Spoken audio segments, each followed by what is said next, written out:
Amados irmãos e irmãs, sejam todos bem-vindos. Hoje, terça-feira, 12 de agosto de 2025, estamos na 19ª semana do Tempo Comum. O evangelho da nossa reflexão é o evangelho de Mateus, capítulo 18, versículos 1 ao versículo 5, versículo 10 e versículo 12 ao versículo 14. O Senhor esteja com vocês, Ele está no meio de nós. Proclamação do Evangelho de Jesus Cristo, segundo São Mateus. Todos glória a vós, Senhor. Naquele tempo, os discípulos aproximaram-se de Jesus e perguntaram: quem é o maior no reino dos céus? Jesus chamou uma criança, colocou-a no meio deles e disse: em verdade vos digo, se não vos converterdes e não vos tornardes como crianças, não entrareis no reino dos céus. Quem se faz pequeno como esta criança, esse é o maior no reino dos céus. E quem recebe em meu nome uma criança como esta, é a mim que recebe. Não desprezeis nenhum desses pequeninos, pois eu vos digo que os seus anjos nos céus veem sem cessar a face do Pai que está nos céus. Que vos parece? Se um homem tem 100 ovelhas e uma delas se perde, não deixa ele as 99 nas montanhas para procurar aquela que se perdeu?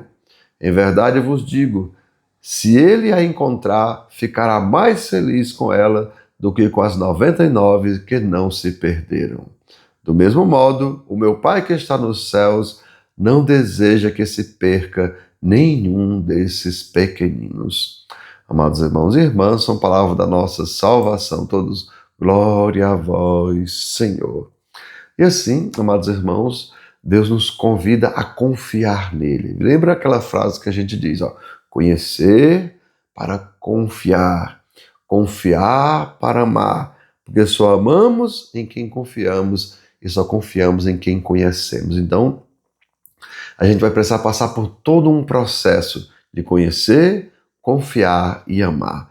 E é claro, amados irmãos, isso não vai ser fácil. Lembro de Pedro, que teve que fazer toda uma caminhada, daquele Pedro que professou a fé até aquele Pedro que não só professou, mas que viveu a fé. Lembra? Orar mais ação. Então, o Pedro que falava era um, e o Pedro que agia era outro. Então, ele precisou passar por todo um processo e quando ele chega no finalzinho do processo, Jesus pergunta: Pedro, tu me amas? Ou seja, tu vai ficar só falando ou tu vai fazer de verdade aquilo que tu diz, aquilo que tu professa na tua fé?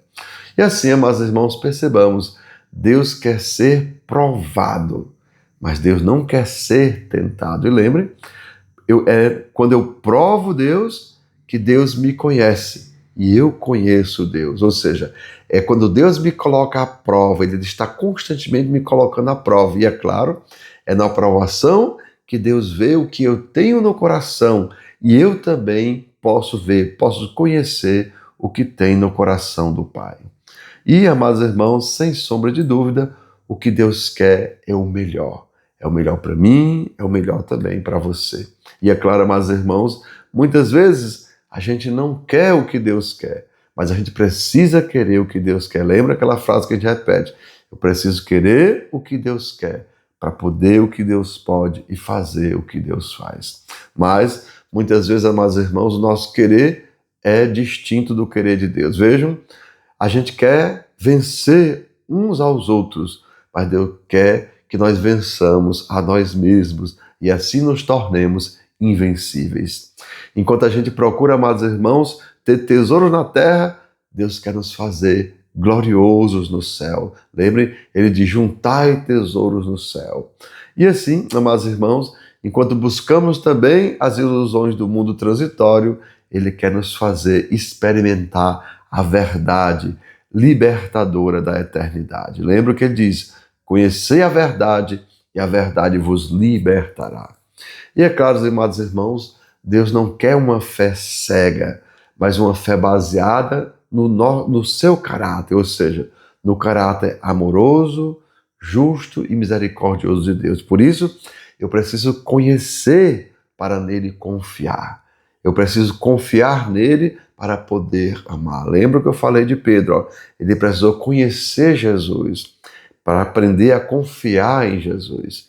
E é claro, ele conhecendo e confiando, então ele pode amar Jesus, porque não tem como a gente amar uma pessoa que a gente não confia, não tem como a gente confiar numa pessoa que a gente não conhece. E é claro, meus irmãos, se eu sei que Deus é amoroso, que Deus é justo, que Deus também é fiel, eu sei também que posso confiar nele. E assim, amados irmãos, mesmo que a gente não saiba, mesmo que a gente não consiga ver o caminho, a gente sabe que Deus está nos guiando com propósito. Vejam, Deus tem um propósito para a minha vida, Deus também tem um propósito para a vida de cada um de vocês. E a gente sabe, mesmo que a gente não consiga ver tudo, mas Deus tem um propósito para a vida de cada um de nós. Eu até digo às vezes, amados irmãos, ó, que a vida, né, ela tem um propósito de nos ensinar. A vida é uma escola. Nós estamos, vejam como a gente percebe. Como é na vida? Primeiro vem, ou melhor, como é na escola? Primeiro vem a lição, depois vem a prova. E como é na vida? Muitas vezes vem as provas, depois vem a lição. Mas nós estamos o quê? Constantemente aprendendo. Por quê? Porque Deus tem um propósito para a nossa vida. Ele quer nos ensinar. Padre, e quando eu não quero aprender? Aí a gente vai lembrar daquilo que eu falo. Ó. A dor é a vida ensinando. O sofrimento sou eu não querendo aprender. Porque lembrem, a gente só sofre porque a gente não quer aprender, porque a gente insiste no mal. Então vamos parar, vamos confiar em Deus e perceber que o que Ele quer é o melhor, como já disse, para mim e também o melhor para você. Então, meus irmãos, que desça sobre cada um de vós as bênçãos do Deus Todo-Poderoso, Pai, Filho e Espírito Santo. Amém. Tenham todos um bom dia, compartilhe o nosso vídeo e se inscreva no nosso canal.